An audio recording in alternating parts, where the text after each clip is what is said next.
Democrat-appointed California judge Nichelle Holmes faces massive calls to be removed and held liable for the criminal illegal alien she released, who unalived a U.S. citizen 24 hours after he was set free by her. All right. Take a look here. This is clip 10. The chilling surveillance video captures the deadly attack outside a Martinez home Thursday evening. 68-year-old Todd Stewart was stabbed multiple times on Francis Court. Neighbors say he had been working on a project in his garage. Stewart died at the scene. I'm still processing because I still expect to see him over the fence. It's nowhere as bad as his family. Because there was the father, there was his wife was her husband, and they finally were spending more time together because they're now both retired, they were traveling. Investigators say they were able to quickly piece together who they were looking for. 36-year-old Marcos Iriarte Valdez. Through using automated license plate recognition technology, we were able to locate what ultimately became that vehicle and understand kind of where it had been.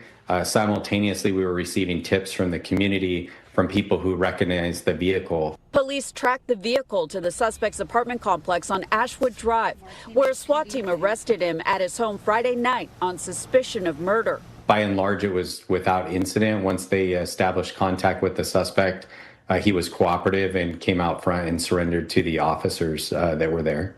Police haven't identified any known connection between the two men. Stewart's neighbors said his widow noticed the suspect's car outside their home before the attack. She seen him sitting in a car, and she thought maybe he's visiting, maybe he's waiting, and she saw him there some time before, an hour before, so he's been there for a while. Police say court records show Iriarte Valdez was already facing burglary charges out of Orinda and had been arrested just days before the killing for violating home detention rules. And then on August 5th, he was ordered release on his own recognizance and then referred back to home detention. Our understanding is that he didn't have the home detention monitoring equipment placed on him until the day after the homicides. The suspect is being held on $1.1 million bail. I'm glad they arrested him, but as I said, it won't bring Todd back. I wish they did not release him day before. People are just upset because this is another case where these judges have just ignored the past, ignored the previous crimes that these people have committed, and this was an illegal, and let these people roam free. Here she is in image 2, the judge that did this. Do we have that? Yeah. It's ridiculous. Again, this is, what was it? Judge Nichelle Holmes.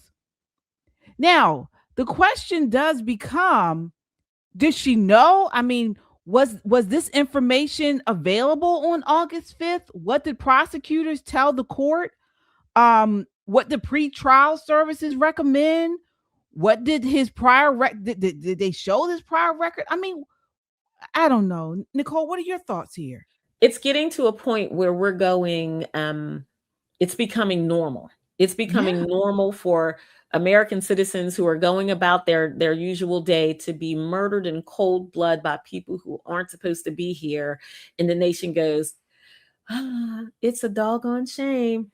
It's a shame that Todd is dead, but we have to have these illegals here. We have to have these illegal migrants. We have to be compassionate.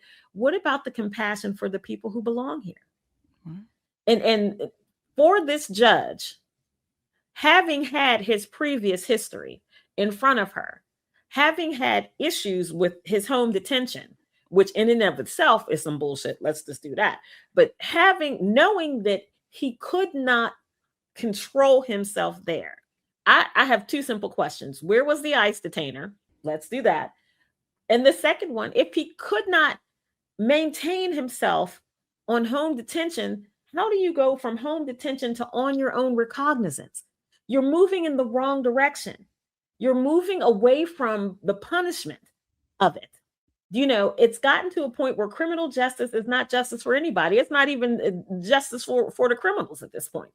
We have got to get our legislature together because She can do that because of the way the law is written. Law is written by legislators. We have to change this nation, and I cannot say it enough. You have to vote, not just the top of the ticket. You have to vote the entire ballot, because the people who you don't think you know, or you think you recognize a last name, or somebody who went to school with your cousin's husband or whatever, those are the people who have the most control over your life. Those are the people who get to appoint and elect these people, right? This is what you get. She's more interested in being liberal, more interested in this particular illegal immigrant's version of American freedom than the actual man that he murdered in cold blood. And to watch this man fighting for his life, screaming, "Help me, help me, help me," in front of his own home. We've got the laundry list of names. We can go through the names again, but you all know that, especially our folks, we know these names. But what we don't see is enough action cleaning up our state houses, cleaning up our county commissioners, and yes, replacing these liberal-minded judges who put Americans last. It's not because of your political persuasion. It's because you don't seem to see value in the very American life you're sworn to protect. Right. I mean, Shelley, is a black robe, can it become is it a shield from accountability? I mean, we have this case. Then remember, there was the case, I want to say it was in Boston, Massachusetts, where the judge allowed the illegal to go out the back door of the courthouse to shield them from ICE. Now, I think she took them out. Where she was walked them out. She literally walked them out through the judge's tunnel. She absolutely did. Right. Now, I think she did face some type of punishment. Okay. But what's going on here, Shelley? What can we do? Unfortunately, to answer your question, are black robes and those types of positions, are they shields, or they're not by law? They should not be, but in practice, they do have a shield. Okay, that's just the way it is. There's the law, quote unquote, the books, and then how it's played out. Many times, these judges, even prosecutors, they may not have even offered a sterner sentence for him. Maybe, I don't know, but even prosecutors they're shielded from a lot of accountability, particularly public accountability. They may have their professional organizations that might cite them or sanction them for something, but that by and large means nothing to the general public and the menaces that are released onto the general public. That's number one. Number two, I was trying to find out if there was an ICE detainer, and as far as I can tell, there was not one. There was not an ICE detainer, but the fact that he was arrested on felony burglary already, at least I would say implies, but at least has the aspect that not just the burglary was a crime, but the fact that the person went there to commit a crime above and beyond just stealing something or breaking and entering. Yes, that's a crime in and of itself, but there was an intent behind it. So I guess a more malicious intent. So there was already that. This man, again, he was an illegal. So when I was looking at this, because there was no ICE detainer, one of the things that I wrote down in my notes was that talking about solutions for Republicans going forward. I know you said, Nicole, kind of keep the immigration stuff off at least until after the elections, but certainly after the elections, Republicans need to tighten up the ICE loopholes or the DHS loopholes. These detainers, the warrants, the judicial bench warrants, or whatever they call them, the administrative warrants, need to be tightened up. Why? Because many of these cities, particularly blue cities, blue states, they are finding ways to circumvent, if you will, the federal statutes that rightfully govern immigration and illegal immigration. So they're finding ways around them with these jurisdictional laws, if you will, where the people who are the police, the jailers, if you will, the commissioners, they're caught in a bind. Do I violate the law of my city and state, or do I violate federal law? So you're putting, again, your average American who wants to do a good job, you're putting them in a damn catch-22 where they're damned if they do, damned if they don't. And they get the backlash when the backlash should rightfully go to the prosecutors, the judges, and all of these legislatures at the state levels who are making and allowing for these asinine rules to apply and hem people out. Yeah, I think we there should be a formal review of the release of the decision. Absolutely. Not now. I'm not talking about a social media witch hunt, but we need to get the transcript, get the risk assessment, get the prosecutor's position. Find out why a defendant accused of violating home detention was immediately returned to home detention. It just doesn't make sense, and that's not even the part about him being illegal. If the judge followed the law, but the law forced an obviously dangerous result, then legislatures, as you mentioned, Nicole, need to own part of this too. Absolutely. But I'm so sick. We keep seeing these woke judges are responsible for releasing these dangerous people into the public, and then they do something. They either kill somebody or they hurt innocent people. Yep. This And then you never hear about the person that they killed. Once the murder or the deletion, YouTube, has been done, it's all about the person who did the deleting. Right. Until victim impact. And then you get the tearful families who are, kind and generous and gentle. And I'm not knocking them, but I can tell you it wouldn't be me. I would have to be handcuffed, maybe tased.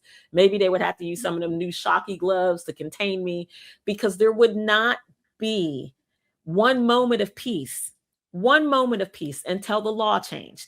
And these judges, these activist judges, get that free reign to do it because of activist legislatures. Listen, if the law was narrowly construed the way the law is supposed to be, then we wouldn't have these issues. But what they've managed to do is give these judges like a million different avenues to kind of circumvent what the right thing is supposed to be. Every now and again, you see a judge get sick of it and come down hard on somebody. There was a viral video going around with a judge in Texas where she had this 21, 22-year-old. He's got 50 arrests, was robbing, pillaging, and showed up waving gun in a convenience store, took 2 shots at somebody, and she locked his ass up. And people were like, oh, clutch your pearls. And she said, no. About 10 years ago, people would have said you need to go back again into the juvenile justice, but you're an adult person, and adult people have to behave in this society. You're going to prison. Mm-hmm. You are going to prison. And the boy's mom was streaking and went running out of the courthouse. But the reality is that should not have been a viral moment. Mm-hmm. That should be Monday through Friday at every courthouse in this nation. At every courthouse in this nation. If we can't defend ourselves against the criminal element, whether they're native born or they came here hook or crook, makes no difference. Americans deserve to live in peace. That's a part of that American dream. And listen, I'm not telling the GOP how to do its job. Yes, I am. You need another 1994 style, Newt Gingrich style contract with America. That's what you need. And rather than say immigration per se, you need to talk about protecting what we value: our family, our land, our possessions, especially our children. Mm-hmm. Again, I'm telling you how to win. What else y'all need? I'm telling you how to do it. Folks, please share this broadcast. Share it in a DM. Share it on your social media. Share it in a text message, and subscribe. All right. We want everyone to see this. Again, as you come in, hit that like button. It helps this video to get out to a wider audience, and we appreciate the support. What's up, everybody? This is Poppin' Politics. Get your merch. Are you a Poppin' Politics fan? Are you unapologetically American? Or not black, not white American? We got it all for you right here. Get your merch. Get the classic shirt. Classic. Goes with everything, comes in a variety of colors. Smart, edgy, conservative, like us, like you. This is a great way to support the channel. Click the merch button. There is no shame in being an American. Get your shirt today and be unapologetic about it. Get your shirt, wear it, and be a proud American. You can get it all in t-shirts and hoodies. You can get it in stickers, on bags. You can get it all on our website, metroconservativemedia.com, or our YouTube page, Pop and Politics, and tag over to store. You can get your merch and show you're proud to be an American and support Pop and Politics.